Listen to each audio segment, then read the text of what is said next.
साथियों, जोहार, जय भीम, नमो बुद्धाय। आप सभी को आषाढ़ पूर्णिमा की बहुत बहुत शुभकामनाएं। साथियों, जैसे कि आप सभी जानते हैं कि तथागत गौतम बुद्ध से पूर्णिमा का एक बहुत ही अनूठा रिश्ता है। बहुत महत्वपूर्ण घटनाएं तथागत बुद्ध के साथ पूर्णिमा को ही घटित हुई थी। उसी में से मैं आज 4 महत्वपूर्ण घटनाएं जो आषाढ़ पूर्णिमा के दिन हुई थी गौतम बुद्ध के जीवन में, वो मैं आपके साथ साझा करना चाहता हूँ। साथियों, सबसे पहली घटना जो गौतम बुद्ध के जीवन से घटित हुई थी वह उनकी माँ से रिलेटेड है। उनकी माँ, जिनका नाम था महामाया, उनको आज ही के दिन रात में उनको एक सपना आया था जब वो सो रही थी। उस सपने में वो ऐसी देखती है कि चारों दिशाओं से 4 दूत आते हैं और उनके शाही पलंग को वो उसे उठाकर हिमालय के, जहाँ पर एक बर्फाच्छादित प्रदेश है, वहाँ के सरोवर के पास उस पलंग को लेकर जाते हैं। वहाँ पर उस पलंग को वो शालवन के पास में, शाल वृक्षों के पास में उसे नीचे उतारते हैं। उसके बाद उन चारों दूतों की 4 पत्नियाँ आती है और माता महामाया इनको स्वप्न से जगाती है। उसके बाद उन्हें वह सुगंधित लेप लगाती है और स्नान कराती है। तत्पश्चात वे उन्हें सुगंधित वस्त्रों को देती है। इसके बाद एक 6 दांतों वाला सफ़ेद हाथी महामाया की 3 बार प्रदक्षिणा करता है और बाईं तरफ से उनके पेट पर जाके समा जाता है। इसके बाद महामाया का स्वप्न टूट जाता है। अगले दिन महामाया जब यही स्वप्न वो अपने पति को, शुद्धोधन को बताती है, तो शुद्धोधन जो 8 स्वप्न शास्त्री रहते हैं उन्हें वह बुलाते हैं और इस स्वप्न के बारे में उन्हें वो बताते हैं। उनमें से जो सबसे वृद्ध स्वप्न शास्त्री होता है वह महाराजा शुद्धोधन को कहते हैं, महाराज, यह स्वप्न बहुत ही सुखद स्वप्न है। आपको इस स्वप्न से कोई भी चिंता करने की ज़रूरत नहीं है। किसी तरह भी परेशान होने की ज़रूरत नहीं है। इस स्वप्न से मुझे यह प्रतीत होता है कि महामाया को बहुत ही जल्दी एक पुत्र की प्राप्ति होने वाली है। तो इस स्वप्न के द्वारा रानी महामाया को इसी आषाढ़ पूर्णिमा की शुभ घड़ी में गर्भ धारण हुआ था। इसलिए इस पूर्णिमा को गर्भमंगल दिन भी कहा जाता है। विश्व भर के बौद्ध इस दिवस को बड़े ही उत्साह के साथ मनाते हैं। वह शुभ दिन था, आज ही का दिन वह शुभ दिन था जिसको आषाढ़ पूर्णिमा, और वह था ईस्वी पूर्व 564 का। साथियों, दूसरी घटना तथागत बुद्ध से जुड़ी यह है कि उन्होंने आज ही के दिन, आषाढ़ पूर्णिमा के दिन, गृह त्याग किया था। किस्सा यह है कि कपिलवस्तु के महाराजा शुद्धोधन यह शाक्य वंश के राजा थे और उन्हीं के पास में कोलीय राजा रहते थे। इन दोनों राज्य के बीच में एक नदी बहती थी जिसका नाम रोहिणी था।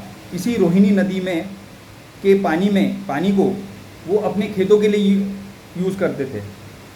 बट किसी कारणवश नदी के पानी के लिए इन दोनों के बीच में झगड़ा हुआ और झगड़ा काफ़ी आगे तक बढ़ा। इसके बाद शाक्यों ने एक सभा बुलाई और उस सभा में यह सर्वसम्मति से निर्णय लिया गया कि इसका युद्ध के द्वारा ही निर्णय किया जा सकता है, इसीलिए हम कोलियों के विरुद्ध युद्ध करेंगे। किंतु यह बात सिद्धार्थ गौतम ने नहीं मानी और उन्होंने इसका विरोध किया। उन्होंने कहा कि युद्ध किसी भी चीज़ का हल नहीं हो सकता है, हमें युद्ध नहीं करना चाहिए। बट उस समय शाक्य, यह एक गणराज्य था, वह एक प्रजासत्ताक राज्य था। वहाँ पे सर्वसम्मति से निर्णय लिया जाता था और जो भी व्यक्ति इस निर्णय के विरुद्ध काम करता था उसे शिक्षा होती थी। तो जब सिद्धार्थ गौतम ने युद्ध के खिलाफ अपनी आवाज़ उठाई और उन्होंने युद्ध में भाग लेने से मना कर दिया, तो उनके लिए 3 शिक्षाएं उनको दी गई। वह शिक्षा में से कोई भी एक शिक्षा वह स्वीकार कर सकते थे। वह 3 शिक्षाएं ऐसी थी कि सबसे पहली शिक्षा उनमें ये था कि उन्हें सेना में शामिल होकर युद्ध में शामिल होना पड़ेगा। दूसरी शिक्षा यह थी कि परिवार की सारी संपत्ति जब्त कर उनका सामाजिक बहिष्कार किया जाएगा। और तीसरी शिक्षा यह थी कि प्राण दंड की अथवा देश त्याग करना। अब इनमें से पहली जो शिक्षा थी जिसमें यह था कि सेना में शामिल होकर युद्ध में भाग लेना, ये तथागत बुद्ध कभी भी नहीं कर सकते थे, क्योंकि वो हमेशा युद्ध के खिलाफ बात करते थे। और दूसरी जो थी कि परिवार की सारी संपत्ति जब्त कर सामाजिक बहिष्कार करना, यह भी उसके वो नहीं चाहते थे, क्योंकि वो अपने वजह से किसी और को पीड़ित नहीं कर सकते थे। इसलिए उनके लिए यही अनुकूल था कि वह प्राणदंड अथवा राज्य से देश त्याग करना, यही उन्होंने इस बात को समझा और इसको स्वीकार किया, और उन्होंने गृह त्याग किया। गृह त्याग करने के पहले उन्होंने एक दिन पहले अपने परिवार से बात की। तो परिवार से जब उन्होंने बात की, अपने माता पिता और अपनी पत्नी यशोधरा, उनसे स्वीकृति ली। यशोधरा ने कहा कि अगर आप परिव्रजा ले ही रहे हो और आप देश निकाला कर ही रहे हैं, तो आपको ऐसा कुछ मार्ग ढूंढ कर निकालना है जिससे सभी मानवता की भलाई हो सके। मानवता की सेवा करने के लिए आपको ऐसा कुछ मार्ग ढूंढ कर निकालना चाहिए। तो यह सुनकर सिद्धार्थ गौतम को बहुत ही अच्छा लगा कि मुझे ऐसे परिवार के लोग मिले हैं जो मुझे खुद इतना मोटिवेट कर रहे हैं, और मैं खुद ही ऐसा कुछ मानवता के लिए एक बहुत ही अच्छा मार्ग ढूंढकर ज़रूर निकालूंगा। तो दूसरे दिन तथागत गौतम बुद्ध ये अपने प्रिय घोड़े कंथक के साथ और अपने प्रिय सेवक छन्न ये कपिलवस्तु से उनसे विदा लेते हैं। तो वो जो दिन था वो आज ही का दिन सोमवार था, आषाढ़ पूर्णिमा का दिन था, 500 ईस्वी पूर्व 534 का। उस समय गौतम की जो आयु थी वह सिर्फ 29 वर्ष की थी। गौतम के इस गृहत्याग की जो घटना है, उस घटना को महाअभिनिष्क्रमण भी कहा जाता है। इस महान घटना का बौद्ध धर्म में अत्यंत महत्वपूर्ण स्थान है, और उस पावन विदा के क्षण को संपूर्ण विश्व में एक महापर्व के रूप में मनाया जाता है। साथियों, तीसरी घटना इस प्रकार है। इसमें तथागत गौतम बुद्ध ने आज के दिन पंचवर्गीय भिक्षुओं को दीक्षा दी थी। साथियों, जब तथागत गौतम बुद्ध को बुद्धत्व की प्राप्ति हुई, तो उसके बाद उन्होंने ये सोचा कि ये जो धम्म का ज्ञान है वो मैं किसे दूँ। तो सबसे पहले उन्होंने सोचा कि जो मेरे इसके पहले के गुरु रह चुके हैं आलार कलाम, उनको मैं यह धम्म के बारे में बताऊँ। बट उनको पता चला कि उनकी तो मृत्यु हो चुकी है। बाद में इसके बाद उन्होंने सोचा कि क्यों ना यह मैं धम्म का ज्ञान अपने दूसरे गुरु उद्धक रामपुत्र को दूँ। बट उनके बारे में भी यह पता चला कि 8 दिन पहले ही उनकी मृत्यु हो चुकी है। तब उन्होंने सोचा कि मेरे साथ जो निरंजन नदी के किनारे जो 5 पंचवज्ञीय भिक्षु घोर तपस्या काल में मेरे साथ तपस्या कर रहे थे, परंतु सुजाता की खीर ग्रहण करने के पश्चात गौतम ने तपस्या और कायाक्लेश का उन्होंने त्याग किया था। इससे नाराज होकर ये पंचवर्गीय भिक्षु वहाँ से निकल गए थे। तो सिद्धार्थ गौतम ने इन्हीं 5 भिक्षुओं को अपना सारनाथ में सबसे पहले धम्म का उपदेश दिया था। तो जब तथागत गौतम बुद्ध सारनाथ में आए इनको धम्म की दीक्षा देने के लिए, तो सबसे पहले इन सारे भिक्षुओं ने सोचा कि हम तथागत बुद्ध को मान नहीं देंगे, सम्मान नहीं देंगे, क्योंकि उन्होंने सुजाता की खीर खाकर अच्छा नहीं किया। तो हम जब तथागत बुद्ध आएंगे तो हम उसको आसन नहीं देंगे, हम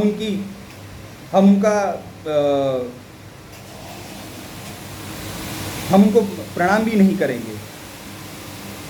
फिर भी जब तथागत गौतम बुद्ध उनके पास आते हैं, तो सारे के सारे जो भिक्षु रहते हैं वो अपने आसन से उठते हैं, उनको नमस्कार करते हैं और उनको आसन देते हैं, उनका चीवर अपने एक हाथ में लेते हैं, उनके लिए बैठने के लिए जगह की साफ़ सफाई करते हैं। और उसके बाद तथागत से कहते हैं कि तथागत हमें आपके धम्म के बारे में बताइए। तब तथागत गौतम बुद्ध उनको अपने धम्म के बारे में, जो कि उनको ज्ञान प्राप्त होता है, उसमें वह उनको अपने 4 आर्यों सत्यों के बारे में बताते हैं।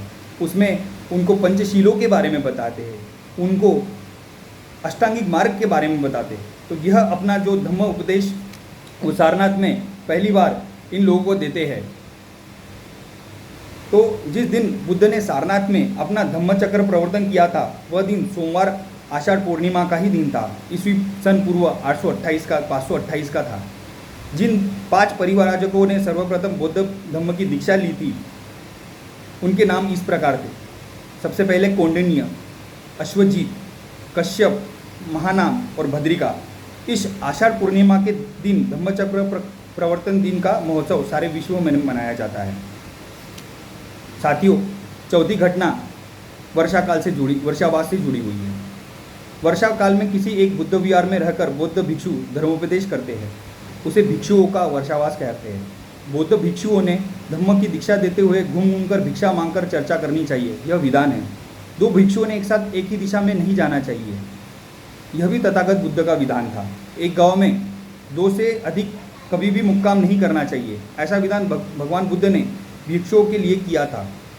वर्षा ऋतु में वर्षा के कारण पथों और रास्तों में कीचड़ या आवागमन में बाधाएं उपस्थित हो जाने के कारण वर्षावास रहकर अपनी साधना में अबाधित निरंतर कार्य रखने के लिए भी वर्षावास भिक्षु के लिए सहायक हो, यही एक कारण है।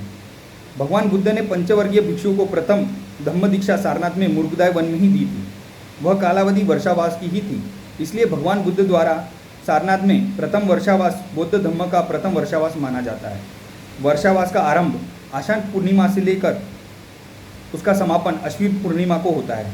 भगवान बुद्ध का प्रथम वर्षावास का प्रथम दिन आषाढ़ ईस्वी पूर्व 528 को ही है। तो साथियों, ये 4 महत्वपूर्ण घटनाएं तथागत गौतम बुद्ध से जुड़ी हुई थी, जो कि आज ही के दिन आषाढ़ पूर्णिमा को ही घटित हुई थी। तो मैं आपसे आशा करूंगा कि आपको ये आपको जो जानकारी दी आपको अच्छी लगी होगी और आप भी यह जानकारी ज़्यादा से ज़्यादा लोगों तक के शेयर करेंगे। जय भीम, नमो बुद्धाय।